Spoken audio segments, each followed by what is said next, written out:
వరంగల్ జిల్లా ఖానాపురం మండలంలోని మిల్లుల వద్ద ధాన్యం దిగుమతులలో జాప్యం చేయడంతో పాటు రైతులను నిలువు దోపిడీ చేస్తున్నారని ఆరోపిస్తూ రైతులు, భారత రాష్ట్ర సమితి నాయకులు రోడ్డుపై బైఠాయించి ధర్నా, రాస్తారోకో నిర్వహించారు.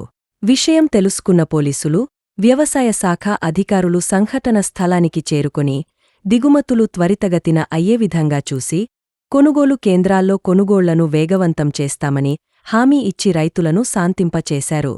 మిల్లుల వద్దకు తక్పట్టిలతో ధాన్యపు లోడ్లతో వచ్చిన లారీలు, ట్రాక్టర్లు 4-5 రోజులుగా మిల్లు ముందు పడిగాపులు కాస్తున్నాయని, దిగుమతి చేసుకోమని అడుగుతే మా టార్గెట్ పూర్తి అయ్యిందని గెడ్డంగులు పూర్తిగా నిండిపోయాయని అంటున్నారని, ధాన్యం బస్తాలు వేసుకునేందుకు స్థలం లేదని గేట్లు మూసివేస్తుండడంతో రోడ్డెక్కి నిరసన తెలియజేయవలసి వచ్చిందని అన్నదాతలు తెలిపారు.